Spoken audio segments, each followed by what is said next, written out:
صرف آج عوامل روانی فکری عوامل آپ کو بتاؤں جو معصومین نے بتائے ہیں.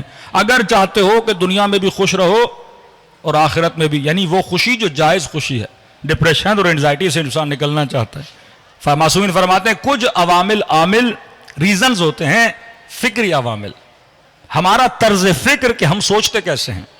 اگر آپ اہل بیت کے اصحاب کی طرح نہیں سوچو گے تو خوشی نہیں ملے گی. میں زبان سے علی ولی اللہ کہوں پر میرا سوچنا اس کی طرح نہ ہو. پہلی صفت فرماتے ہیں حسن ظن. جب تک آپ کے اندر حسن ظن نہیں ہوگا، جسے ہم کہتے ہیں پوزیٹو تھنکنگ.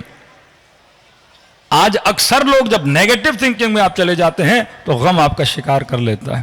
اکثر وہ خواتین شکایت کرتی ہیں شک کی بیماری میں مبتلا ہے. یہ شک نیگیٹو ہے کہ مولانا بچہ گھر سے نکلا، میں صبح سے شام تک پریشان ہوں کہ پتہ نہیں صحیح سالم آئے گا کہ نہیں آئے گا.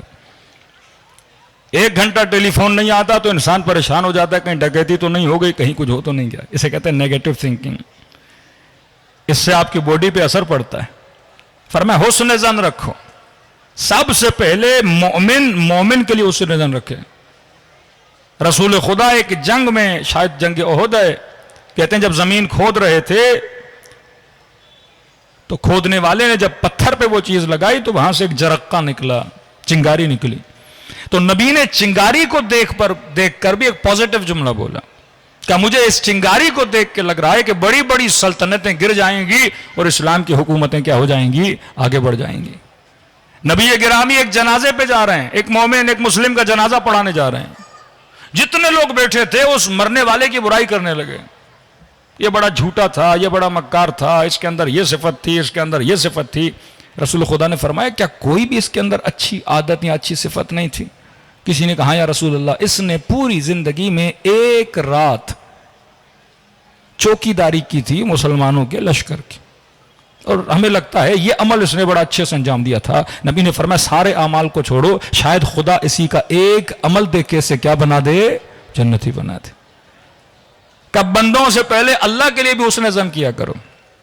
کسی نے امیر المومنین کو کہا کہ مولا کتنا حسن ظن کروں کہ اگر کسی مومن کو کسی غلط جگہ سے یا کسی غلط بندے کے ساتھ گھومتا ہوا دیکھو تو فوراً کہو مثلا فلاں شرابی کے ساتھ گھوم رہا ہے. پہلا خیال ہمارے ذہن میں برا آتا ہے کہ یقیناً یہ بھی شراب پی کے نکلا ہے. کسی زانی کے ساتھ گھومے تو پہلا خیال آتا ہے یہ خدا نہ خواستہ فلاں گناہ. معصوم فرماتے نہیں، اچھا سوچا کرو. برا سوچو گے تمہارا ذہن گندا ہوگا اور تمہارا سکون کیا ہو جائے گا، تباہ برباد ہو جائے گا. فرمایا پہلا خیال حسن ظن کا خیال کیا کرو. جس نے کہا کہ مولا اگر میں نے پہلا یہ سوچا کہ مثلا شاید اس کو پیسے دیے ہوں، پیسے لینے گیا ہو، شاید اس کی ماں بیمار ہو عیادت کے لیے گیا ہو، شاید اس شرابی کو ہدایت کرنے کے لیے گیا ہو. فرمایا چاہے اس نے برا کیا ہو لیکن تو نے کیا سوچنا ہے، اچھا سوچنا ہے. اب اس نے کہا کہ امیر المومنین اگر میں اچھا بھی سوچوں پھر بھی برا خیال ہے. مولا نے فرمایا 70 مرتبہ اچھے خیال کرو، 70 ٹائم اچھا سوچو اس کے لیے. یہ مینٹلی ٹریننگ دے رہے ہیں امیر المومنین، کیونکہ اگر آپ کے مائنڈ کو عادت ہو گئی نا اچھا سوچنے کی تو یہ ہمیشہ کیا سوچے گا، اچھا سوچے گا. جس طرح آپ کے باڈی کے مسلز بلڈ ہوتے ہیں اسی طرح برین کے اندر بھی مسلز ہیں وہ بلڈ ہوتے ہیں. ایک بندہ جو ہمیشہ برا سوچتا ہے وہ ہمیشہ برا سوچتا رہے گا. کسی نے نیکی بھی کی کہے گا اس کا یقیناً کوئی مطلب تھا تبھی میرے ساتھ نیکی کر رہا ہے. کسی نے کوئی گفٹ دیا تو یقیناً اس کا مطلب ہے تبھی مجھے کیا دے رہا ہے، گفٹ دے رہا ہے. فرمانی 70 ٹائم اچھا سوچو. اس مومن نے کہا کہ مولا اگر 70 مرتبہ بھی اچھا سوچنے کے بعد بھی برا خیال آئے تو پھر کیا کروں؟ امام فرماتے اب اپنے نفس کو ملامت دو کہ اے نفس میں تجھے 70 نیکیاں بتا رہا ہوں تو ایک ہی برائی پہ اٹکا ہوا ہے.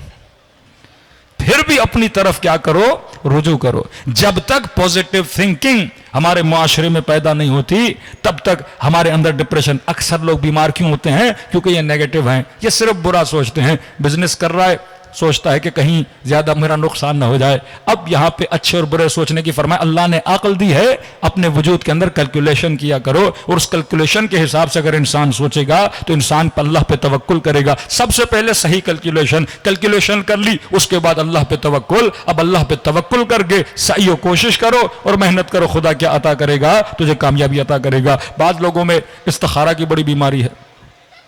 کوئی بھی کام کرنا ہے 10 بھائی اسلام کا اصول ہے پہلے عقل کے ساتھ کیلکولیشن کرو، نتیجہ نہیں مل رہا 4 عقل مندوں سے مشورہ لو.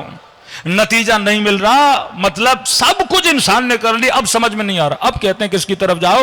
استخارے کی طرف جاؤ۔ لیکن ہمارے بعض لوگ صبح گھر سے نکلتے ہیں استخارہ کے فلاں جگہ پہ جائیں کہ نہیں جائیں، یہ بیماری ہے، وسوسہ ہے، یہ نیگیٹو تھنکنگ ہے کہ آپ ہر چیز میں مردد و تردد کر رہے ہو۔ اس کے لیے اسلام نے منع کیا ہے۔ اللہ نے پھر عقل کس کے لیے دی ہے؟ عقل اسی لیے دی ہے کہ انسان کیلکولیشن کرے اور رزلٹ اپنے ذہن کے اندر لائے اور پھر اللہ پہ توکل کر کے راستے پہ چلے۔ اس پہ مخصوصاً شادی کے معاملات میں اکثر فون آتے، مولانا استخارہ نکالیے۔ علماء کہتے ہیں کبھی بھی شادی کے معاملے میں بہترین کام ہے مشاورہ کرنا، کسی انسان کی شخصیت کو پتہ کرنا ہے۔ آپ جہاں وہ کام کرتا ہے، کاروبار کرتا ہے، جاب کرتا ہے، وہاں جا کے پوچھ لیجئے، اس کے دوستی آپ کو بتا دیں گے، اس کے ساتھ جو کام کرتے ہیں وہی بتا دیں گے کہ جناب کیسا ہے۔ لڑکی کا معلوم کرنا ہے، جس ماحول میں پلی ہے، بڑی ہے، اس کو دیکھ لیجئے۔ بعض اوقات لوگ کہتے ہیں جس نے معصوم کا فرمان ہے، یہ دیکھو اس کو پالا کس نے ہے، ماں نے پالا، خالہ نے پالا، پھپھو نے پالا، جس نے تربیت کی ہے اس خاتون کو دیکھو، اس کی تربیت کیا ہو جائے گی؟ ویسی ہو جائے گی۔ یہ معصومین کی وہ روش ہیں جس کے لیے معصومین نے بتایا ہے۔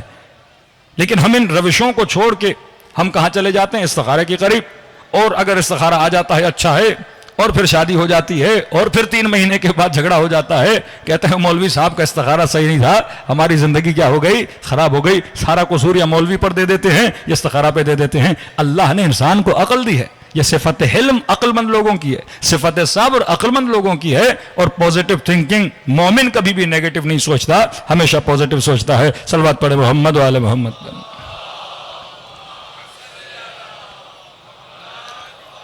اب میری اس بات سے شاید کسی کے ذہن میں یہ شائبہ پیدا ہو کہ میں نے ہر جگہ پوزیٹو ہونا ہے، ایسا بھی نہیں ہے۔ تعادل انسان کے وجود میں۔ اب آپ کراچی میں رہتے ہیں، آپ کو پتہ ہے کراچی میں ڈکیتیاں بہت ہیں، آپ کو مولانا نے کہا پوزیٹو ہونا ہے تو فون ہاتھ میں لے کے چلوں گا، کوئی چوری نہیں کرے گا، بھائی ایسا بھی نہیں ہے۔ اب یہاں پہ عقل آپ کو بتاتی ہے کہاں پہ خطرہ ہے، تو وہاں پہ پھر شرط احتیاط ہے، انسان کو کیا کرنا ہے؟ شرط عقل احتیاط ہے، انسان کو احتیاط سے کام انجام دینا ہے۔ پوزیٹو مومن کے لیے کہ آپ کے لیے کوئی گواہی نہیں ہے، کوئی بات نہیں ہے، لیکن آپ ایسے ہی ذہن میں وسوسے لا رہے ہو کسی مومن کے لیے، اس کے کردار کے حوالے سے، اس کی رفتار کے حوالے سے۔ اور نیگیٹو تھنکنگ تبھی آتی ہے جب انسان غیبت میں پڑتا ہے، 4 لوگوں سے آپ برائیاں سوچتے ہو، پھر ذہن میں ان برائی کو گھماتے رہتے ہو، پھر اس بندے کی نفرت آپ کے دل میں آ جاتی ہے۔ مومن کے ساتھ کیا ہو جاتا ہے؟ رشتہ ختم ہو جاتا ہے۔ صلوات پڑھے محمد و آل محمد پر۔